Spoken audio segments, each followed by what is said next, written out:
요즘 왕사남이라고 줄여서 부르는 영화 왕과 사는 남자 혹시 보셨어요? 이 영화가 정말 대박이 나면서 최근에 역사 관광이 엄청난 붐이라고 해요. 많은 분들이 영화의 그 감동을 그대로 안고 실제 역사 속 장소들을 찾아가기 시작한 거죠. 와, 1628만 명. 이게 바로 그 영화 왕사남을 본 관객 수라고 합니다. 이 정도면 그냥 영화가 흥행했다, 이 수준이 아니라 거의 뭐 하나의 사회 현상이라고 봐야겠죠? 바로 이 열기가 500년이나 묵은 아주 기묘한 역사 논쟁에 불을 붙이게 됩니다. 영화에 완전히 푹 빠진 관객들이 이제 스크린 밖으로 나와서 그 이야기의 실제 무대로 막 찾아가기 시작한 겁니다. 특히 단종을 위해서 목숨을 바친 충신들을 기리는 곳, 바로 노량진 사육신 공원에 발길이 정말 많이 이어졌다고 해요. 그런데 막상 그곳에 가본 사람들이 뭔가 좀 이상한 걸 발견하게 됩니다. 사육신. 이름 그대로 6명의 충신을 모신 곳이잖아요. 근데 이상하게도 묘는 7개, 모셔놓은 위패도 7개인 거예요. 아니 그럼 나머지 한 분은 도대체 누구일까요? 자, 그럼 지금부터 한번 파헤쳐 볼까요? 이 미스터리를 풀려면요. 먼저 우리가 흔히 알고 있는 사육신이 정확히 누구누구인지부터 딱 짚고 넘어가야 합니다. 사육신이라는 건 다들 아시다시피 숙부인 세조에게 왕위를 빼앗긴 조카 단종을 다시 왕으로 만들려다가 발각돼서 목숨을 잃은 6분의 신하를 말하는 거죠. 수백 년 동안 우리 역사에서 충절, 충성심의 상징 같은 분들이었습니다. 그래서 우리가 역사 시간에 배우고 또 일반적으로 알고 있는 사육신은 바로 이 6분입니다. 성삼문, 박팽년, 하위지, 이계, 유성원, 그리고 유응부. 이름만 들어도 다들 아시죠? 자, 그럼 다시 원래 질문으로 돌아와서 이 6분 말고 그 7번째 묘의 주인은 대체 누구란 말일까요? 네, 바로 김문기라는 인물입니다.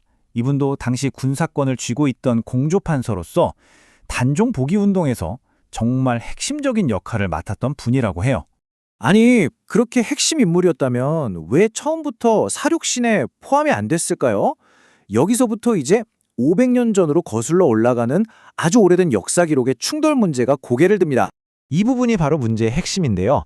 한 500년쯤 전에 남효혼이라는 학자가 쓴 육신전이라는 책이 있어요. 일종의 야사죠. 이 책에서는 유흥부를 사육신 중 한 명으로 기록했습니다.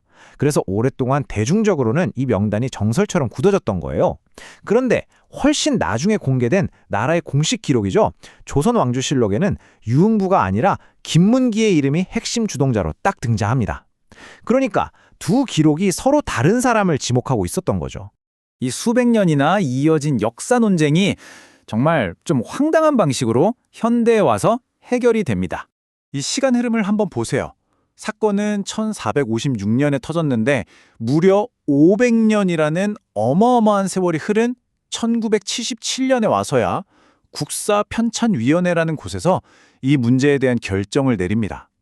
정말 이례적인 일이죠. 자, 그런데 여기서 정말 기묘한, 어떻게 보면 좀 이상한 결정이 내려져요. 위원회는 유흥부냐, 김문기냐 둘 중 한 명을 고르는 대신에 기존의 유흥부면은 그냥 그대로 두고 김문기의 묘를 새로 추가하기로 한 겁니다.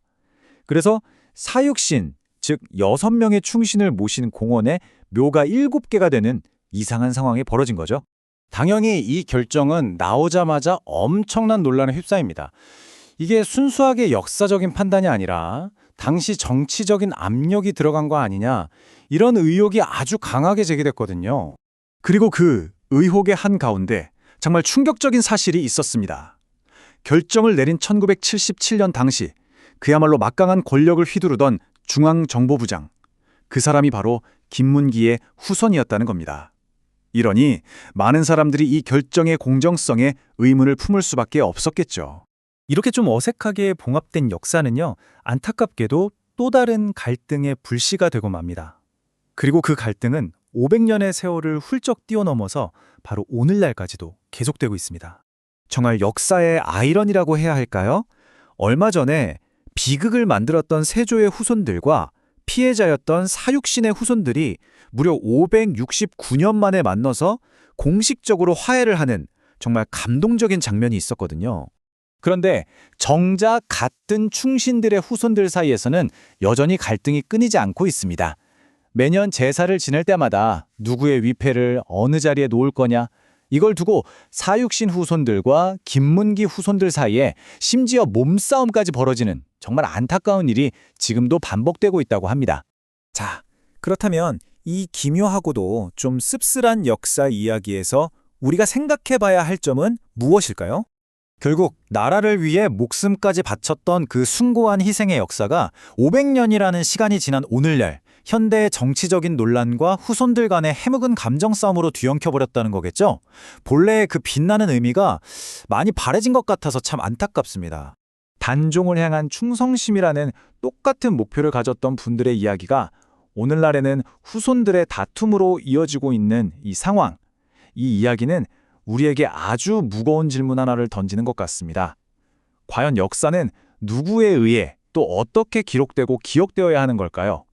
여러분의 생각은 어떠신가요?